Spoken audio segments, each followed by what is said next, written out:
When I was a kid, the disaster we worried about most was a nuclear war. That's why we had a barrel like this down in our basement, filled with cans of food and water. When the nuclear attack came, we were supposed to go downstairs, hunker down, and eat out of that barrel. Today, the greatest risk of global catastrophe doesn't look like this. Instead, it looks like this.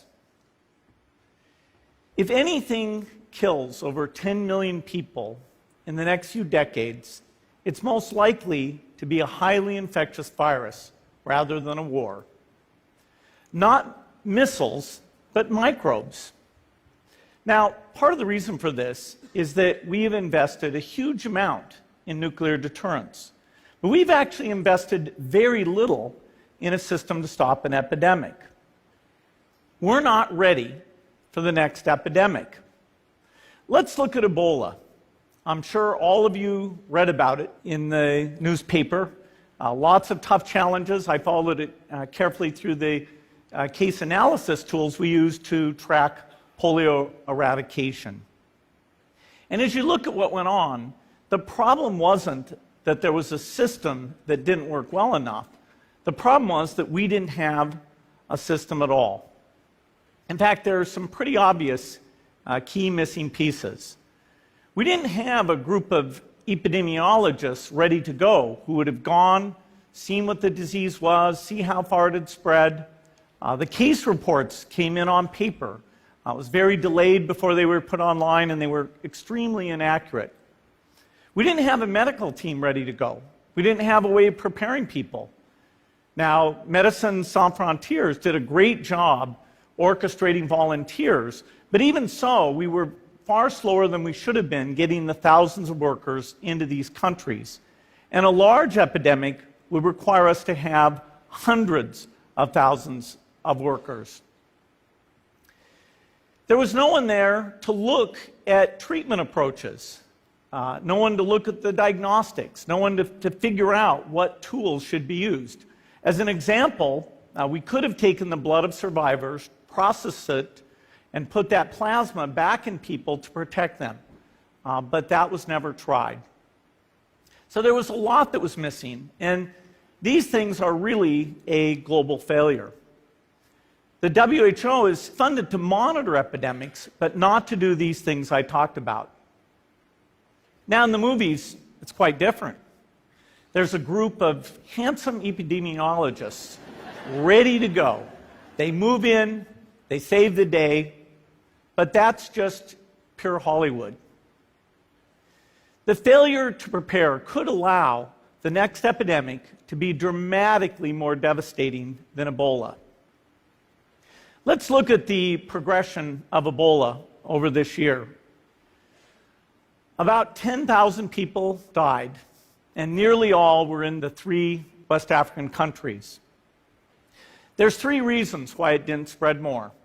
The first is there was a lot of heroic work by the health workers. They found the people and they prevented more infections. The second is the nature of the virus. Ebola does not spread through the air. And by the time you're contagious, most people are so sick that they're bedridden. Third, it didn't get into many urban areas, and that was just luck. If it had gotten into a lot more urban areas, the case numbers would have been much larger. So next time, we might not be so lucky. You can have a virus where people feel well enough while they're infectious that they get on a plane or they go to a market. The source of the virus could be a natural epidemic like Ebola, or it could be bioterrorism. And so there are things that would literally make things 1,000 times worse. In fact, let's look at a model of a virus spread through the air like the Spanish flu back in 1918.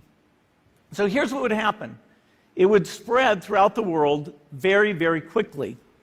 And you can see there's over 30 million people die from that epidemic. So this is a serious problem. We should be concerned. But in fact, we can build a really good response system. We have the benefits of all the science and technology that we talk about here. We've got cell phones to get information from the public and get information out to them. We have satellite maps where we can see where people are and where they're moving. We have advances in biology that should dramatically change the turnaround time to look at a pathogen and be able to make drugs and vaccines that fit for that pathogen. So we can have tools, but those tools need to be put into an overall global health system, and we need preparedness. The best lessons, I think, on how to get prepared are, again, what we do for war. For soldiers, we have full-time waiting to go. We have reserves that can scale us up to large numbers. NATO has a mobile unit that can deploy very rapidly. NATO does a lot of war games to check, are people well trained? Do they understand about fuel and logistics and the same radio frequencies? So they are absolutely ready to go. So those are the kinds of things we need to deal with an epidemic. What are the key pieces? First is we need strong health systems in poor countries. That's where mothers can give birth safely, kids can get all their vaccines, but also where we'll see the outbreak very early on. We need a medical reserve corps, lots of people who've got the training and background who are ready to go with the expertise. And then we need to pair those medical people with the military, taking advantage of the military's ability to move fast, do logistics, and secure areas. We need to do simulations, germ games, not war games, so that we see where the holes are. The last time a germ game was done in the United States was back in 2001, and it didn't go so well. So far, the score is germs 1, people 0.